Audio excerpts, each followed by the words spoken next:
This meeting is being convened in accordance with Article 101 of the Electoral Ordinance. On January 11th, 2024, we held our parliamentary elections. In accordance with Article 87 of the Electoral Ordinance, 5 days after the election at 10 a.m., eligible voters are given the opportunity to place any objections that they may have to the election process as it took place on Election Day. This Tuesday, we received various objections. In addition to that, as a Central Voting Bureau, we had also conducted our own internal investigation into the documents that were submitted on election night, being the PVs or the minutes of the polling stations, along with the various tally lists. Based on our own investigation, as well as the objections raised by various parties, the Central Voting Bureau took the ex officio, or as we say in Dutch, ambtshalve decision to conduct a complete recount across all polling stations and districts. This was in order to show full transparency in the election process and do away with any doubts or concerns that there may have been in terms of how things happened last Thursday. As many of you have seen, we spent the last 2.5, almost 3 days counting every single polling station. And as a result, we now have the official results of our parliamentary election, which once again, in accordance with Article 101 of the Electoral Ordinance, we are obliged to make known in a public hearing as soon as possible. We took some time to deliberate and recheck all our numbers.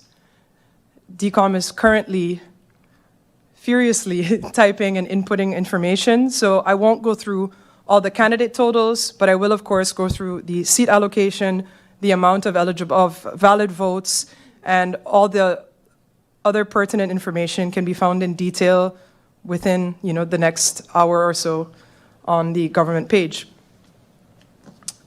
That being said, the following results are the results of the recount and are the official results of our parliamentary election.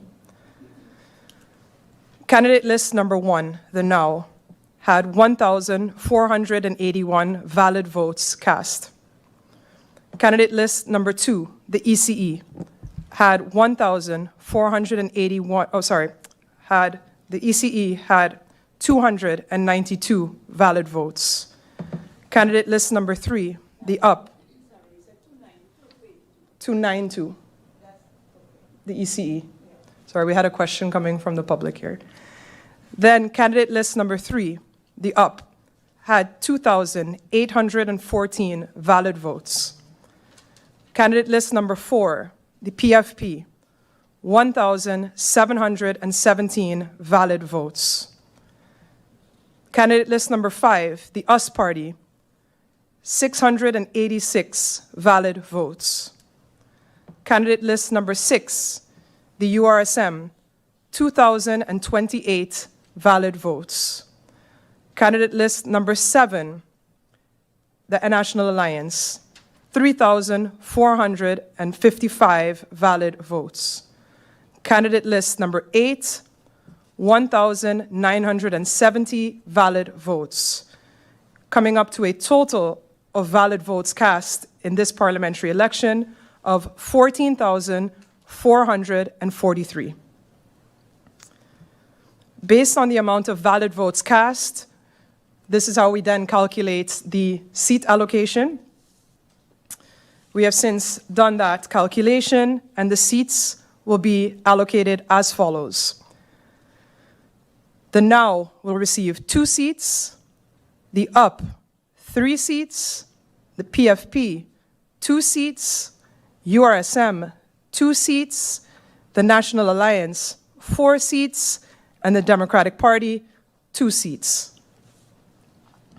From there, as a Central Voting Bureau, we look at the highest votes cast per party to determine the individuals who have been elected to serve in Parliament. For the Now, these are Christopher Emmanuel, Kevin Main-Gret, those 2, seeing as they have been awarded 2 seats. For the UP, they have received 3 seats. These seats will go to candidate number 2, Otley, candidate number 6, Arundel, and candidate number 23, La Cruz. Respectively, candidate number 2, Otley, received 774 votes, candidate number 6, Arundel, 353 votes, candidate number 23, La Cruz, 312 votes. To go back to the now, because I hadn't mentioned their individual totals, Christopher Emmanuel had a total of 453 valid votes, and Kevin Maingret, a total of 248 validly cast votes. This then brings us to the following party, which is the PFP. They've been awarded 2 seats. These will go to candidate Ludmila De Wever with 569 validly cast votes, and the second seat to Melissa Gums with 462 validly cast votes. That brings us to the URSM, who have also received 2 seats. These seats will go to candidate number 1, Luc Mercelina, with 702 votes. And after that, candidate number 5, Shamira Roseberg, who received 247 validly cast votes. That brings us to the National Alliance.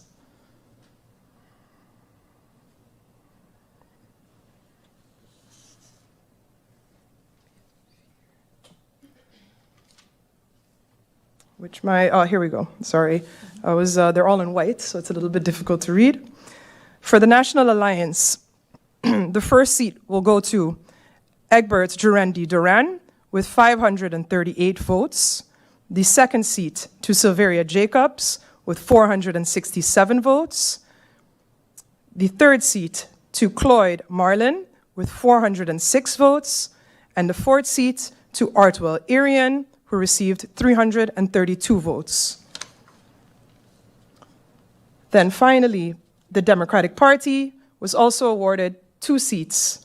These seats will go to candidate number 1, Sarah Westcott Williams, who received 498 votes, followed by candidate number 2, Grisha Heiliger Martin, who received 423 votes.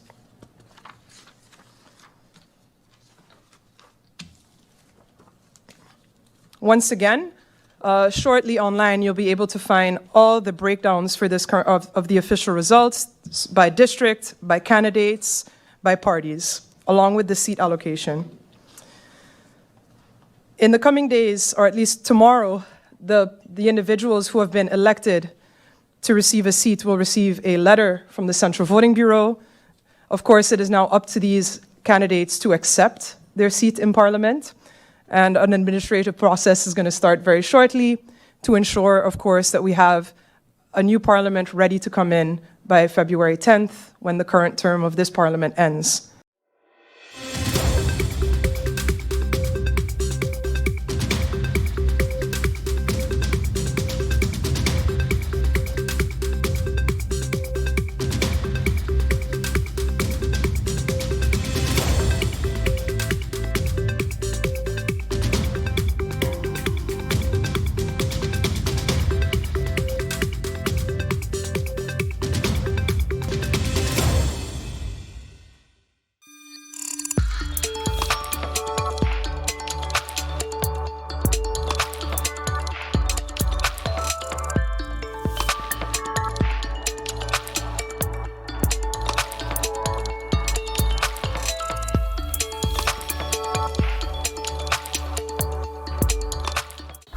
RBC, we know the roles you have to play can change quickly. Whether it's a homeowner, a new parent,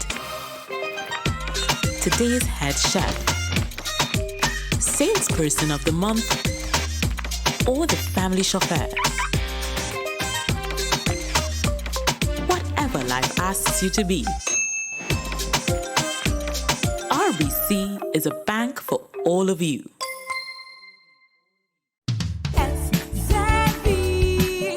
Social and health insurance is your social and health insurances. Are you SZV insured? Do you have a valid medical insurance status? SXM is cardless. Request your My SXM account today and enter the virtual office of SXM.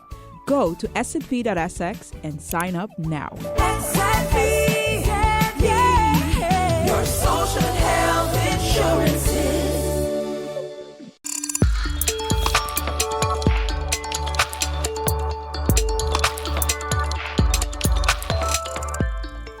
For our team, at least, the work hasn't finished. I know that we've been busy. Everybody thinks that it stops at Election Day. Unfortunately, it keeps going for us, or not so much unfortunately. It's been a lot of fun. But so yes, everyone can expect to get letters from us tomorrow. We will actually be calling the elect candidates or the elect members of Parliament this afternoon and tomorrow morning. We would like to try to have a meeting with you tomorrow afternoon, along with the SG of Parliament, to brief you on what the following steps will be, and in order for us to try to streamline the process to get everything administratively done in time for the new term. So just a heads up to everyone that I will need to see you tomorrow afternoon.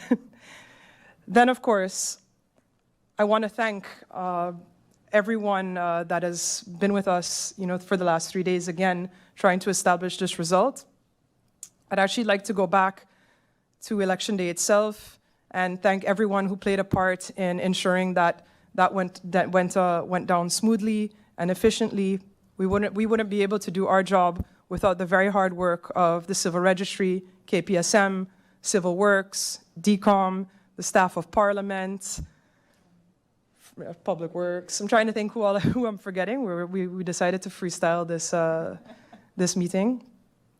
And there's so many moving parts that go into organizing an election, and I don't think that we realize that, and our gratitude for everyone that played a role in that is huge, and I can't thank everyone enough. Also for the public at home, thanks for coming out to vote. Our current voter turnout number is actually 66%, so it's certainly higher than the previous election, and we hope that in coming elections that we get even more of you out there to vote. It makes the work that we do, that the polling station members do, that everyone that is part of this apparatus of democracy, that it makes everything that we do worth so much more when the population makes their voice heard and casts their vote. I would also like to take this opportunity, of course, to congratulate the parties who have been awarded seats, to congratulate the elect members of Parliament. And I think everyone ran a good campaign. We didn't follow too much of that, of course, since we were busy doing everything else. But congratulations to everyone, and congratulations to our democracy, and congratulations to everyone who went out and casted a vote. Once again, you can find the results online very shortly. I'm looking over at DCOM right now as she's nodding at me and telling me, yes, everything is up there. So thank you, everyone. Thank you for your attention. Thank you for being with us. And thank you for being a part of our democracy.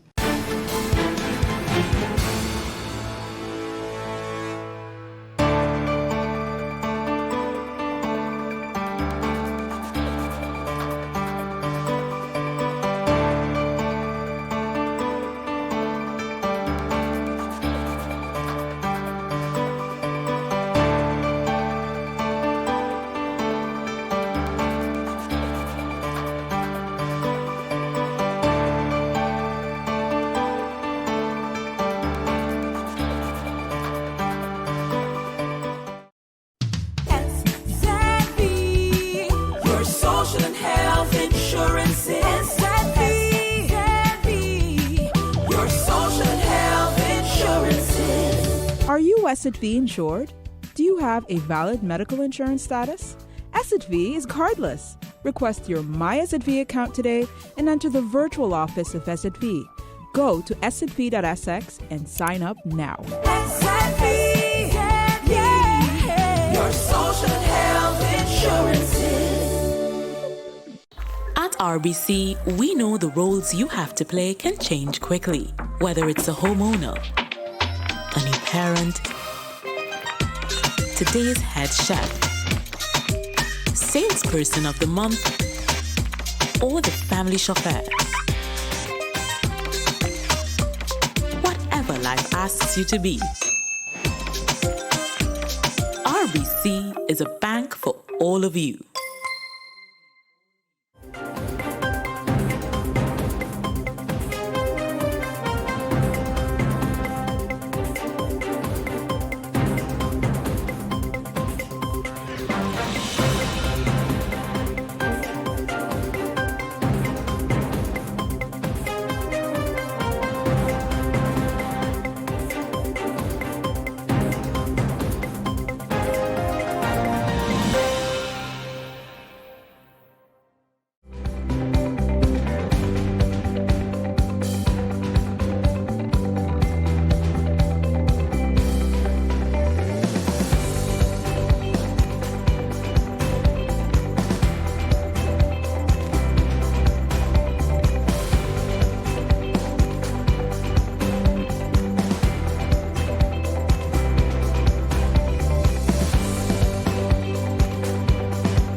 Question.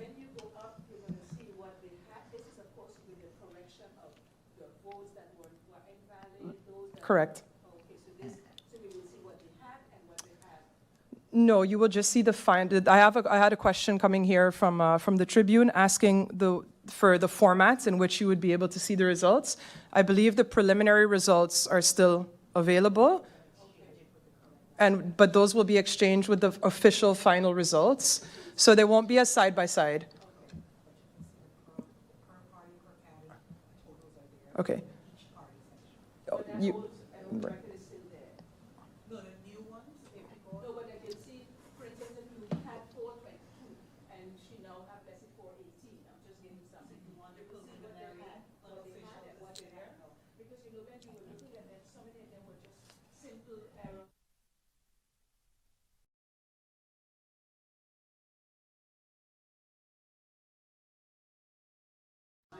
Sure. Yeah. The question here, of course, that has come was for us to be able to see a difference between the preliminary result and, of course, the results of the recount.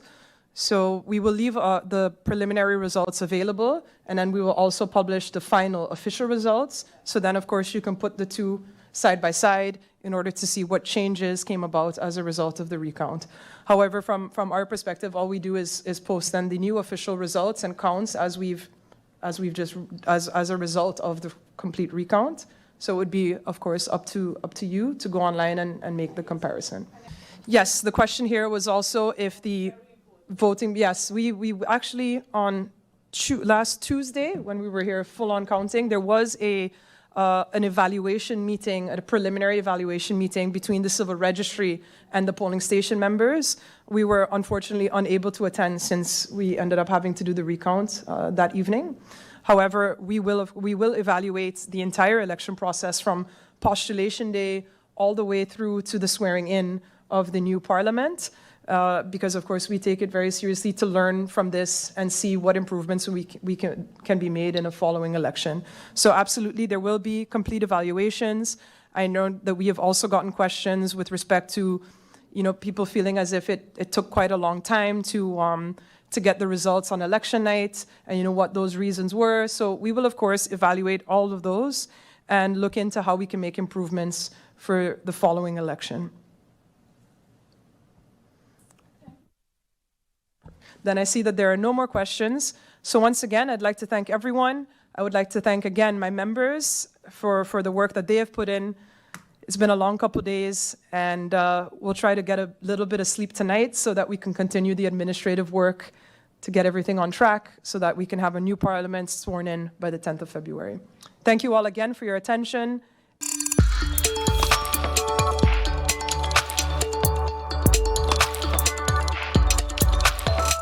Up first this evening, with political tension at fever pitch, the government is delaying plans to pass a law that would make Portmore Jamaica's 15th parish. Prime Minister Andrew Holness made the bombshell revelation on Wednesday at the groundbreaking ceremony for the Portmore Resilience Park. The proposed boundary changes for Portmore to become a parish has been clouded in controversy. The opposition PNP has even threatened to take the matter to court.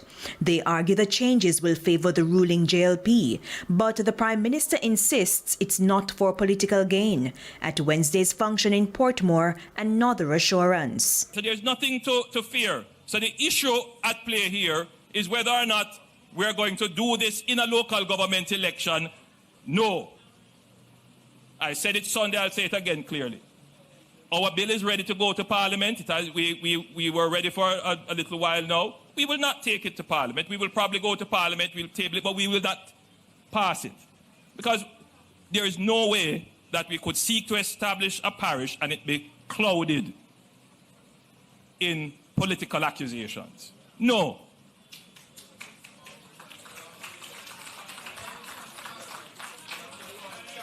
So we would never do that. And I want the people of Portmore to be assured of that. What I would say is that good sense prevail.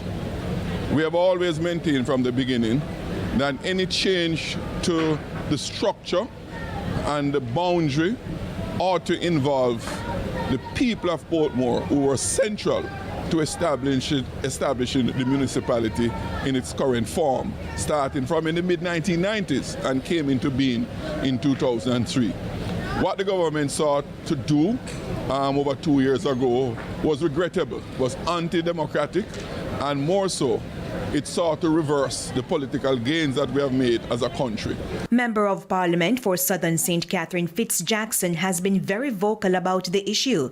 He adds that any changes, including the direct selection of a Portmore's mayor, should be put to the people. We challenged it, and we are pleased that the Prime Minister, as I said a moment ago, has allowed good sense to prevail and will now present the proposal to allow for proper ventilation both in the Parliament and, most importantly, for deepened consultation with the residents and various stakeholders in Portmore. The area belongs to the people, and the people's voice must be central in any decision that is made. It's left to be seen whether the government will relent. Let's turn to the war in Gaza. And Qatar says that the first consignment of aid under a deal which was brokered between Israel and Hamas has entered the territory. Planes carrying 61 tons of aid had flown into Egypt. It's understood that has now been delivered to Gaza, although it's not known if it's been distributed just yet. Hamas has said that for every box of medicine intended for Israeli hostages who were taken during the attack on the 7th of October, 1,000 boxes would be reserved for residents of Gaza. Meanwhile, the fighting continues. Officials from the Hamas-run health ministry in Gaza say at least 16 people were killed and many more injured in a missile strike on a building in Rafah in southern Gaza. They claim several children were among the casualties. And in the last hour, a feed from cameras in Rafah caught this explosion. Details about what exactly happened have not yet emerged. Israel, which along with several Western countries considers Hamas to be a terrorist organisation, has previously said it provides warnings to civilians of potential action and only targets militants. Well, earlier, I spoke to James Denslow, Head of Conflict and Humanitarian Policy and Advocacy at Save the Children. Well, I think the first thing to say is that getting aid into a population that needs it shouldn't require high-level diplomacy. Aid should be uninterrupted and unimpaired by all parties to any conflict. So while it obviously is of good news to have medicine for all of those who need it, it's sad that it takes so much political capital for this to happen. Children who need access to food, water, medicine shouldn't have to rely on the leaders of regional countries coming to make agreements for short windows for that to get through. And of course, the scale of need in Gaza for the over 1 million children there is absolutely vast. And while, again, these medicines and these key drugs, etc., are vital, we shouldn't forget that we are dealing with a situation in which every single child in Gaza is hungry, but many children in Gaza, numbering in the tens of thousands, are heading towards famine conditions. And of course, the prospect of the death toll going up very significantly in a very short pace of time. Yeah, that warning has been given over the last few weeks or so about the situation of famine. I mean, just take us through the level of need in Gaza at the moment. Well, the level of need is absolute across every section and sector of the humanitarian response. Yesterday saw 225 aid trucks go into Gaza compared to the pre-conflict average of 500. But we shouldn't get ourselves focusing entirely on numbers of trucks because, of course, the population across Gaza has different needs and parts of the north in particular are finding it very hard to get access to aid. And the numbers of convoys that are given permission to get to that population is extremely low indeed. And today, of course, we've seen the main access road from north to south cut off. We've also seen issues over the last week or so in terms of a communication blackout and inability to communicate, whether that's aid operators or the population trying to work out where is relatively safe, because of course there's no single safe place in Gaza. So when you're talking about that mismatch between the actual need for aid and the amount that we're able to get in and distribute effectively, mass suffering happens in between. And of course, I would really sum up our response at the moment as not reversing or addressing the humanitarian crisis, but simply slowing its descent into greater levels of hell.